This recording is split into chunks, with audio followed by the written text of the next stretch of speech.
எல்லா புகழும் இறைவனுக்கு, எல்லா புகழும் முருகனுக்கு. இது ஒரு அவேர்னஸ் வீடியோ மக்களே. இதோடைய தலைப்பே பார்த்தீங்கன்னா, வெள்ளந்துன்றது ஒருத்தன், விரல் சூப்புறது இன்னொருத்தன். இதோடைய அர்த்தம் என்ன அப்படின்னா, சாப்பிட்றவன் வேற ஒருத்தன், அதை செஞ்சு கொடுக்குறவன் ஒருத்தன், சாப்பிட்றது இன்னொருத்தன். ஆனா அந்த சமைச்சு கொடுத்தவன் வாயில விரல வச்சுட்டு போகணுங்கிற கணக்கு தான் இதை நான் சொல்றது.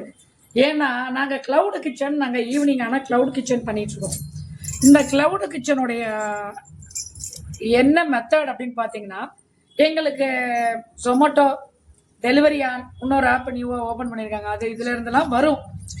என்ன இதுல இருந்தெல்லாம் எங்களுக்கு ஆர்டர் வரும். ஆர்டர் வந்து ½ நம்ம ரெடி பண்ணி கொடுத்துட்டோம்னா நமக்கு ஆர்டர் எடுத்துருவாங்க. வீக்லி ஒன்ஸ் நமக்கு அமௌண்ட் அனுப்புவாங்க. இவங்க வந்து யாருக்கிட்ட எக்ஸ்ட்ரா அமௌண்ட் வைப்பாங்க அப்படின்னு பார்த்தீங்கன்னா, ஆர்டர் பண்ற பீப்புள்கிட்ட இருந்து முதலே அதோட ரேட் எல்லாம் போட்டுருவாங்க. நம்ம ரேட்டை நம்ம அனுப்பிட்டோம்னா போட்டுருவாங்க. இதை நாங்கள் ஏற்கனவே வெளியில பண்ணிட்டு இருந்தோம். வேணாம் நம்ம அலைய முடியலன்னு வீட்டில் வச்சு பண்றோம். வந்து வாங்கிட்டு இருக்காங்க. எல்லாம் ஸ்விக்கீஸ்ல போடுங்க, ரொம்ப ஃபேமஸான ஆப்பு, போடுங்க நாங்கள் சரின்னு ஸ்விக்கீஸ்ல போட்டோம். ஸ்விக்கீஸ்ல போட்ட உடனே என்ன பண்ணா, ஸ்விக்கி 750 ரூபா கட்டுங்க. நாங்க என்னங்க எதுலையுமே நாங்க ரூபா கட்டலை. இல்லை அவன் அவ்வளோ வாங்குறான், ஜொமேட்டோ அவ்வளோ வாங்குறான், அப்படி இப்படி. நான் உண்மையில நாங்க 1 ரூபா காசு கூட கட்டலைங்க. சரி விட்டு தொலை, நமக்கு வியாபாரம் ஆகும்லன்னு பண்ணது. ஒரு வாரத்துக்கு ஒரு இடத்துல இருந்து 1000 ரூபாய் வர்றது ரொம்ப பெரிய விஷயம். ஒரு 2-3 ஆரம்பிச்சோம்னா ஒரு வாரத்துக்கு இதுல ஒரு 500, அதுல ஒரு 500, அதுல ஒரு 500 வந்தா வீட்டு செலவுக்கு ஆகுமே நம்ம நினைக்கிறது. கடைசியில என்ன ஆகி போச்சுனாங்க, இந்த வட்டம் எங்களுக்கு முத ஆரம்பிச்சிருக்கோம். 750 ரூபா வாங்கிட்டானுங்க. அவன் பேர்ல தனியா ஜிபே பண்ண சொல்லி வாங்கிட்டான். ரெண்டாவது என்ன பண்றான், இந்த வட்டம் 750 ரூபா அவனுடைய இதுல ஓடி இருக்குங்க ஸ்விக்கியில. எங்களுக்கு ரூபாவே அனுப்பல. அதுக்கு பிடிச்சிட்டேன், இதுக்கு பிடிச்சிட்டேன்னு சொல்லி மெசேஜ் வந்துருச்சு. 0 காட்டுது. என்னன்னு கேட்டா, நீங்க என்ன ஒரு 750 ரூபா கட்டணும் கம்பெனிக்கு. அதை கொஞ்சம் கொஞ்சமாவும் எடுக்கலாம், மொத்தமாவும் எடுக்கலாம். நாங்க அதை மொத்தமா எடுத்துட்டோம். அப்ப முதல்ல வாங்கின ரூபாயே கிடையாது இந்த ஆப்ல. ரெண்டாவது எங்களுக்கு வந்து செட் பண்ணியே கொடுக்கலாங்க. இது வரைக்கும் எங்களுக்கு செட் பண்ணியே கொடுக்கல. மற்ற எல்லா ஆப்ல இருந்தும் வந்து ரெடி பண்ணி செட் பண்ணி அலாரம் வச்சு கொடுத்து எப்படி நீங்க டீல் பண்ணணும், என்ன பண்ணணும் எல்லாம் சொல்லி கொடுத்துட்டு போறாங்க. இவன் ரூபாயும் வாங்கிட்டு அவன் சொல்றாங்க, எனக்கு 3 இடத்துல எனக்கு போட்டிருக்காங்க, ராஜபாளையம், விருதுநகர், சிவகாசி 3 இடத்துலயும் போட்டிருக்காங்க. நான் என்னால எப்படி பண்ண முடியும் அப்படின்னு சொல்லிட்டு கேக்குறாங்க. அப்ப நீங்க என்ன பண்ணாங்க, லேடிஸா பண்றோம் அப்படி பண்றீங்கன்னு சொல்றேன், வர்றேன்னு சொல்லிட்டு அதுக்கப்புறம் போனே எடுக்கலாங்க. 3-4 நாள் கழிச்சு மேனேஜர்கிட்ட பேசி அதுக்கப்புறம் எங்கெங்கயோ பேசி நேத்து கேக்குறோம், இல்ல நாங்க ரூபா பிடிச்சிட்டோம், என்ன இனிமே உங்களுக்கு பிடிக்க மாட்டோம். எங்க காசு, நாங்க உழைச்சதே 750 ரூபா.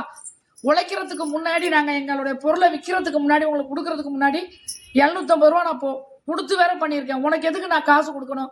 கஷ்டப்படுறது நாங்க, நீ வாயில மும்முன்னு போவியாக்கும் நீனு. அதாவது என்ன வந்து எங்களுக்கு வந்து ரூபா அனுப்புன மாதிரி ஆப்ல காட்டுறாங்க. என்னன்னு கேட்டோம்னா, 1500 ரூபா முதல்ல 750 ரூபா வாங்கிட்டோம், இப்ப 750 ரூபா எடுத்துட்டோங்கிறாங்க. யார் உங்க அப்பா வீட்டு காசுல இருந்து வாங்கினீங்களா? எங்க கிட்ட சொல்லவே இல்லை. சொல்லாம ஸ்விக்கி இருக்கு இல்லைங்களா, ஸ்விக்கி ஆப் வந்து ரொம்ப ஒஸ்டா இருக்குங்க.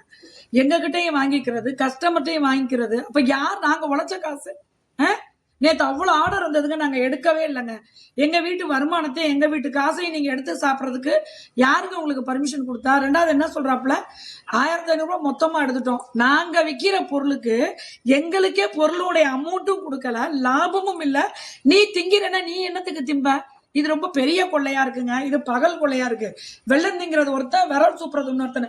மக்களை எல்லாம் விழிப்புணர்வோட இருங்க. ஸ்விக்கியில ஆர்டர் பண்ணாதீங்க, ஜொமேட்டோல பண்ணுங்க. ஸ்விக்கிக்கு ஆதரவு கொடுக்காதீங்க.